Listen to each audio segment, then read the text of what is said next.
ಇವತ್ತು ತಮ್ಮ ಮುಂದೆ ನಾವು ಬಂದ ವಿಷಯ ಏನಪ್ಪ ಅಂದರೆ,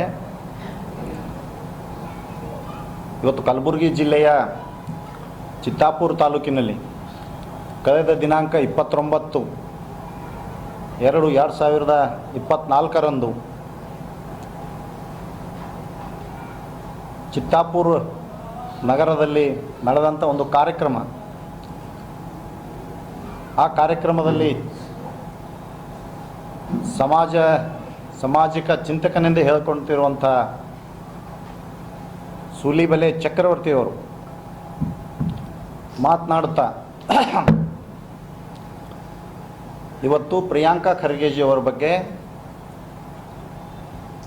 ಇಲ್ಲ ಸಲ್ಲದ ಆರೋಪ, ಲೆಕ್ಕಕ್ಕಿಲ್ಲದಂಥ ಆರೋಪಗಳನ್ನು ಮಾಡಿರುವುದು ಇವತ್ತು ಖಂಡನೀಯ. ಇವತ್ತು ಯಾವ ರೀತಿ ಆರೋಪ ಅಂದರೆ ಹಾಸ್ಯಾಸ್ಪದವಾದ ಒಂದು ಆರೋಪ. ಇವತ್ತು ಸೂಲಿಬೆಲೆಯವರಿಗೆ ಕಲಬುರಗಿ ಹಾಗೂ ಚಿತ್ತಾಪುರ ನಗರಕ್ಕೆ ಬರಬೇಕಾದರೆ ಪ್ರಿಯಾಂಕಾ ಖರ್ಗೆಯವರು ಇಲ್ಲಿ ಬಾರದಂತೆ ನಿರ್ಬಂಧನೆ ಹೇರಿದ್ದಾರೆ ಅಂತ ಆರೋಪ ಮಾಡಿದ್ದಾರೆ. ಮುಂದೆ ಇದು ಎಷ್ಟರ ಮಟ್ಟಿಗೆ ಸರಿ?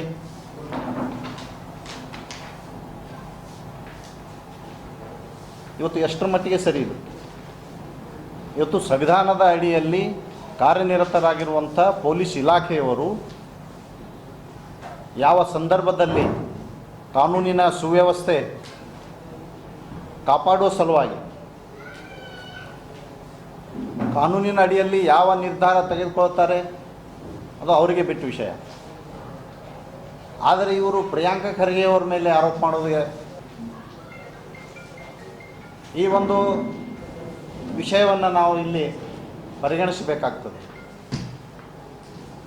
ಇವತ್ತು ಚಕ್ರವರ್ತಿ ಸೂಲಿಬೆಲೆಯವರು ಕಳೆದ ಕೆಲವು ದಿನಗಳ ಹಿಂದೆ ರಾಯಚೂರಿನಲ್ಲಿ ನಡೆದಂಥ ಒಂದು ಕಾರ್ಯಕ್ರಮದಲ್ಲಿ ಕಲಬುರಗಿ ನಗರದ ESI ಆಸ್ಪತ್ರೆಯ ಒಂದು ವಿನ್ಯಾಸದ ಭಾವಚಿತ್ರವನ್ನು ತೋರಿಸಿ, ಆ ಭಾವಚಿತ್ರದಲ್ಲಿ ಖರ್ಗೆ ಎಂಬ ಅಕ್ಷರಗಳನ್ನು ಫೋಟೋ ತೋರಿಸಿ ಮಾತನಾಡ್ತಾ ಇವತ್ತು ಡಾಕ್ಟರ್ ಮಲ್ಲಿಕಾರ್ಜುನ್ ಖರ್ಗೆಜಿಯವರು ESI ಆಸ್ಪತ್ರೆಯ ಕಟ್ಟಡಕ್ಕೆ ತಮ್ಮ ಹೆಸರನ್ನು ಇಟ್ಟಿದ್ದಾರೆ. ಇದು ಸರ್ಕಾರದ ಮತ್ತು ಸಾರ್ವಜನಿಕರ ಟ್ಯಾಕ್ಸ್ನಿಂದ ಕಟ್ಟಿರುವಂಥ ಕಟ್ಟಡ, ಇದಕ್ಕೆ ಖರ್ಗೆ ಅಂತ ಹೆಸರಿಟ್ಟಿದ್ದಾರೆ. ಸೂಲಿಬೆಲೆ ಚಕ್ರವರ್ತಿಯವರು ತಾವೊಬ್ಬನೇ ಸಾಚಾನಂತೆ. ಇವತ್ತು ಈ ರಾಜ್ಯದಲ್ಲಿ ಯಾರಾದರೂ ಸಾಚ ಇದ್ದಾರೆ, ನಾನೇ ಸಾಚ ಇದ್ದೀನಿ ಅಂತ ತಿಳ್ಕೊಂಡು ಮಾತನಾಡಿರುವುದು ನೋಡಿದರೆ ಇವತ್ತು ಅದು ಮೂರ್ಖತನದ ಪರಮಾವಧಿಗೆ ಸರಿ. ಅದಕ್ಕೆ ನಾವು ಹೇಳ್ತಾ ಇದ್ವಿ, ಚಕ್ರವರ್ತಿ ಸೂಲಿಬೆಲೆಯವರೇ, ನೀವೊಬ್ಬ ಸಮಾಜ ಚಿಂತಕ. ರಾಜ್ಯದಲ್ಲಿರುವಂಥ ಕೆಲವು ಅನ್ಯಾಯಗಳನ್ನು, ಕೆಲವು ವಿಷಯಗಳನ್ನು ಜನರ ಮಧ್ಯೆ ಎತ್ತಿ ಮಾತನಾಡುವ ನೀವು ಇವತ್ತು ಗುಜರಾತ್ನಲ್ಲಿರುವಂಥ ಸರ್ದಾರ್ ಪಟೇಲ್ ಸ್ಟೇಡಿಯಂ ಬದಲಾಗಿ ಇವತ್ತು ಮೋದಿ ಸ್ಟೇಡಿಯಂ ಅಂತಿದ್ದಾರಲ್ಲ, ಇದು ಯಾರು ದುಡ್ಡಿನಿಂದ ಕಟ್ಟಿದ್ದು? ಇವತ್ತು ಇದು ಯಾರು ಸಾರ್ವಜನಿಕ ಟ್ಯಾಕ್ಸ್ಗಳ ಮೂಲಕ, ಇವತ್ತು ಕ್ರಿಕೆಟ್ ಪ್ರೇಮಿಗಳ ಮೂಲಕ ಸಂಗ್ರಹದ ದುಡ್ಡಿನಿಂದ ಕಟ್ಟ್ಯಾರಲ್ಲ, ಅದನ್ನು ಕೂಡ ನೀವು ಮಾತನಾಡಬೇಕಲ್ಲ, ಅದು ಮಾತಾಡಲ್ಲ. ಇವತ್ತು ಕಲಬುರಗಿ ನಮ್ಮ ಕರ್ನಾಟಕದಲ್ಲಿ ಶಿವಮೊಗ್ಗ ಜಿಲ್ಲೆಯ ಏರ್ಪೋರ್ಟ್ ನೋಡ್ರಿ, ಇವತ್ತು ಏರ್ಪೋರ್ಟಿನ ನಕ್ಷೆ ನೋಡಿದೆವು ಅಂದರೆ ಇವತ್ತು BJP ಚಿಹ್ನೆ ಆದಂಥ ಕಮಲದ ನಕ್ಷೆ ಅಂತ ಕಟ್ಟಿದ್ದಾರೆ. ಇದ್ರ ಬಗ್ಗೆಯೂ ಮಾತಾಡಬೇಕಲ್ಲ. ಕೇವಲ BJPಯನ್ನು ಓಲೈಕೆಗಾಗಿ ಇವತ್ತು ಮೋದಿಯವರನ್ನು ವೈಭವೀಕರಿಸಿ ಸಮಾಜ ಚಿಂತಕನ ಹೆಸರು ಹೇಳಿ ಒಂದು ಪಕ್ಷಕ್ಕೆ, ಒಬ್ಬ ವ್ಯಕ್ತಿಗೆ ಸೀಮಿತನಾಗಿ ಮಾತನಾಡ್ತಾ ಇರುವುದು ಎಷ್ಟರ ಮಟ್ಟಿಗೆ ಸರಿ? ಇವತ್ತು ಒಂದು ಪಕ್ಷಕ್ಕೆ ಓಲೈಸುವ ಉದ್ದೇಶದಿಂದ ಇಂಥ ಮಾತುಗಳನ್ನು ಆಡ್ತಾ ಇದ್ದಾರೆ, ಇದು ಸರಿಯಲ್ಲ. ಇವತ್ತು ಸಮಾಜ ಚಿಂತಕನೆಂದರೆ ಎಲ್ಲರಿಗೂ, ಎಲ್ಲ ಪಕ್ಷ, ಎಲ್ಲ ಜನ, ಎಲ್ಲ ಜಾತಿ ಜನರಿಗೆ ಇವತ್ತು ಸಮಾನಾಂತರ ರೀತಿಯಲ್ಲಿ ಮಾತನಾಡಬೇಕು, ಪ್ರಶ್ನೆ ಮಾಡಬೇಕು. ಇಂಥ ಪ್ರಿಯಾಂಕಾ ಖರ್ಗೆಯವರು ಯಾವತ್ತೂ ಹೆದರೋದಿಲ್ಲ. ನಿಮ್ಮಂಥ ಒಬ್ಬ ಸೂಲಿಬೆಲೆ ಅಲ್ಲ, 100 ಸೂಲಿಬೆಲೆ ಬಂದರೂ ಕೂಡ ಪ್ರಿಯಾಂಕಾ ಖರ್ಗೆಯವರು ಎಂದೂ ಹೆದರೋದಿಲ್ಲ. ಹೆದರುವ ಮಾತೇ ಇಲ್ಲ, ಹೆದರುವ ಜಾಯಮಾನನೇ ಪ್ರಿಯಾಂಕ್ ಖರ್ಗೆ ಅವ್ರದ್ದಲ್ಲ. ಇವತ್ತು ಕರ್ನಾಟಕ ರಾಜ್ಯದಲ್ಲಿ ಕಳೆದ ಸರ್ಕಾರದಲ್ಲಿ ಏನು ಹಗರಣಗಳನ್ನು ನಡೆದಿವು, ಇವತ್ತು PSI ಹಗರಣ, ಬಿಟ್ಕಾಯಿನ್ ಹಗರಣ, ಇವತ್ತು ಸರ್ಕಾರದ 40% ಹಗರಣವನ್ನು ಬಯಲಿಗೆ ಆದಂಥ ನಾಯಕ ಯಾರಾದರೂ ಇದ್ದರೆ ಅದು ಪ್ರಿಯಾಂಕ್ ಖರ್ಗೆ ಅವರು. ಇವತ್ತು ಆ ಸರ್ಕಾರದಲ್ಲಿ ಯಾವುದೇ ಸಂದರ್ಭದಲ್ಲಿ ಹೆದರದೆ, ಒತ್ತಡಕ್ಕೆ ಒಳಗಾಗದೆ, ಹಿಂದೆ ಸರಿಯದೆ ಇವತ್ತು ರಾಜ್ಯದಲ್ಲಿ ಇಂಥ ಒಂದು ಹಗರಣ ಬಯಲಿಗೆ ಆದವರು ಯಾರಿದ್ದರೆ ಅವರು ಪ್ರಿಯಾಂಕ್ ಖರ್ಗೆ ಅವರು. ಯಾಕೆ ನೀವು ಕೂಡ ಈ ರಾಜ್ಯದಲ್ಲಿ ಸಾಮಾಜಿಕ ಚಿಂತಕರಿದ್ದೀರಲ್ಲ, ವಿದ್ಯಾರ್ಥಿಗಳಿಗೆ ಅನ್ಯಾಯ ಆಗ್ತಾ ಇದೆ, ನೀವು ಆ ಬಗ್ಗೆ ಮಾತಾಡಬೇಕಾಗಿತ್ತು, ಈ ಹಗರಣವನ್ನು ಹೊರಗೆ ತೆಗಿಬೇಕಾಗಿತ್ತು, ಇಂಥ ಹಗರಣದ ಬಗ್ಗೆ ಮಾತಾಡಬೇಕಾಗಿತ್ತು. ಆದರೆ ನಿಮ್ಮಿಂದ ಆಗಲ್ಲ. ಹೆದರುವ ಗುಣ ನಿಮ್ಮದು.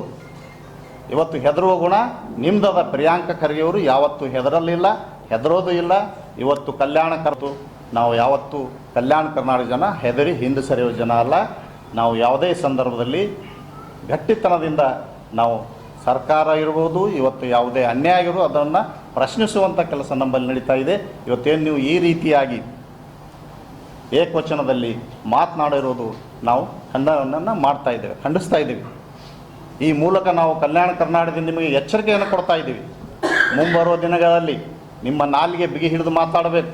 ಒಂದು ವೇಳೆ ಏನಾದರೂ ಹರಿಬಿಟ್ರೆ ನಿಮ್ಮನ್ನು ಇಲ್ಲಿ ಕಲಬುರಗಿ ಜಿಲ್ಲೆಗೆ ಬಂದಾಗ ಗೆರವು ಹಾಕ್ತೀವಿ, ನಿಮಗೆ ಪಾಠ ಕಲಿಸ್ತೀವಿ. ಈ ಸಂದರ್ಭದಲ್ಲಿ ಹೇಳಕ್ಕೆ ಇಷ್ಟಪಡ್ತಾ ಇದ್ದೇನೆ. ನಮಸ್ಕಾರ.